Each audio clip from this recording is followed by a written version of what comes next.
accepting Islam, they could get the Romans off of their back. They were right. They did get the Romans off their back. But the Arabs replaced the Romans on their back, and the Arabs are still on their back.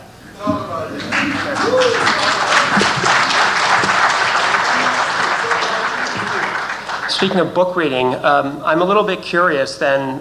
One book I have read is Civilization and Barbarism, in which a scholar that we've talked a little bit about has written that the 18th dynasty in Egypt, quote, colonized all the Aegean Sea and consequently brought the region of the world out of proto-history into the historical cycle of humanity by the introduction of writing, linear A and linear B. And I'm quite curious what Professor Bernal thinks of such a hypothesis. Clearly, linear A and linear B do not come from Egyptian hieroglyphics. It is an Aegean and an Anatolian script. On the other hand, there's no doubt that Egyptian relations with the Aegean intensified a great deal during the 18th dynasty, and we have documents and paintings representing what the Egyptians interpreted as people from the Aegean bringing tribute to Africa.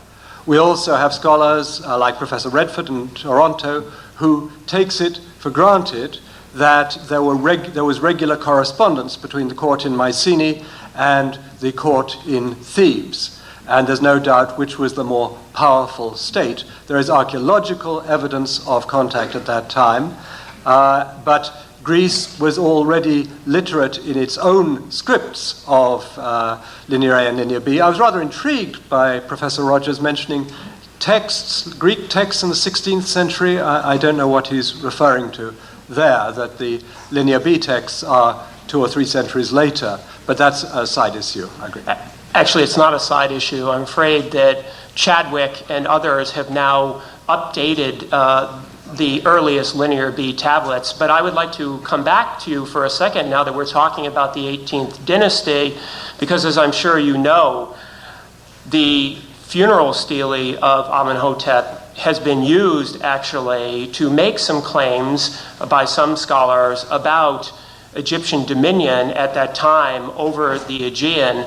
But since you've mentioned Professor Klein, in fact, both Professor Klein and Professor O'Connor at the Institute of Fine Arts here in New York, I think have shown fairly clearly that this in fact is not the case. So this leads me onto a point about source criticism, and I would like to raise this as a general point that one of the very curious things to us about Black Athena is that it does appear to us that the rules of the sociology of knowledge appear to apply to scholars of the 18th and 19th century, but not, for instance, to Herodotus or texts which seem to support Professor Bernal's point of view. And I'm wondering then since we're speaking of principles of selectivity, what then the principle of selectivity for the sociology of knowledge might be. The reasons why, I don't accept Herodotus uncritically. I think one should try and check Herodotus wherever possible, but I think one should also check the 19th and 20th century scholars thoroughly. The reasons why I, on the whole, incline to believe Herodotus more than the 19th century scholars, I outlined before. That is that Greeks were torn in their attitude towards Egypt and towards Southwest Asia.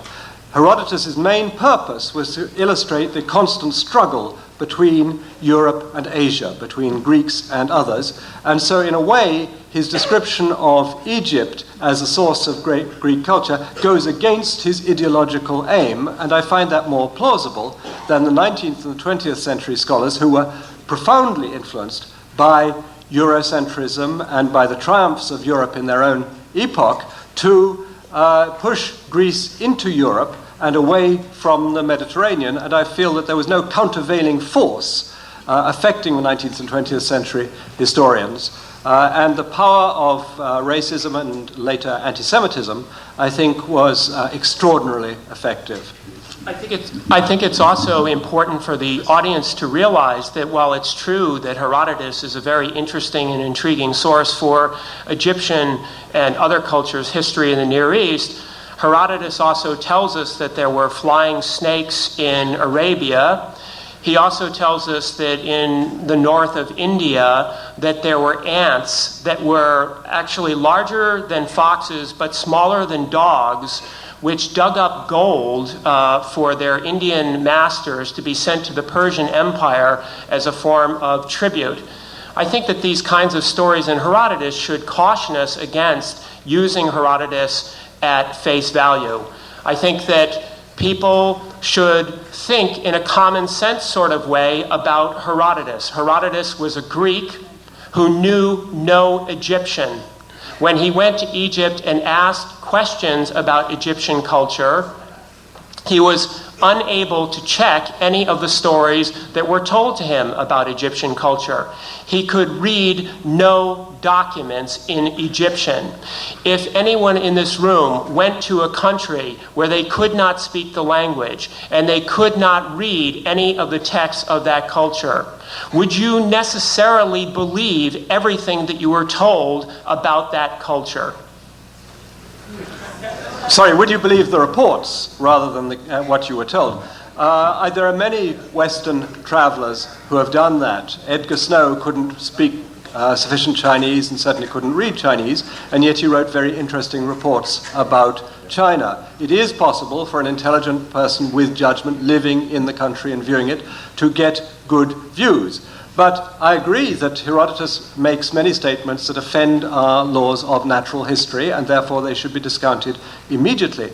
On the other hand, the 19th century scholars believed in such things as races, racial essences, the bad effects of racial mixture.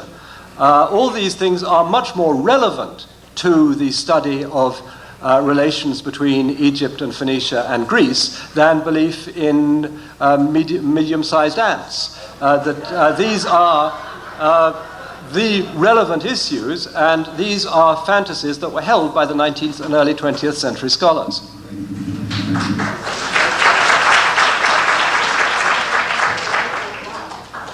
I'm surprised that no one mentioned the book When Egypt Ruled the East by Keith Seeley.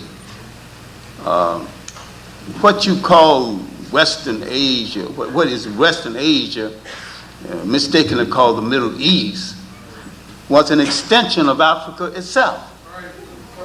It was really Northeast Africa. And the people were interchangeable, and we seem to have neglected this very important aspect of. Then, in looking at Herodotus, Herodotus was no fool. Herodotus was a good reporter. When you told him something he didn't believe, he said he didn't believe it. But he said the tint of the complexion of the Ethiopians and the Egyptians seemed to be the same. So let us at least concede, that's not an analysis now, that's an observation. Let us concede that Herodotus at least had good eyesight.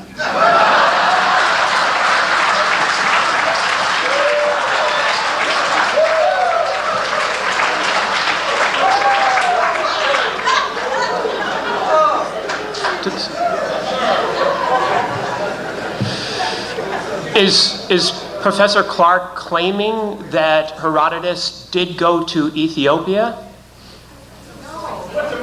He encountered Ethiopians as well as Egyptians. The people, we misuse the word Egyptian anyway. That's a Greek word, and the Africans never call that country Egypt. But he encountered both. Then there were other writers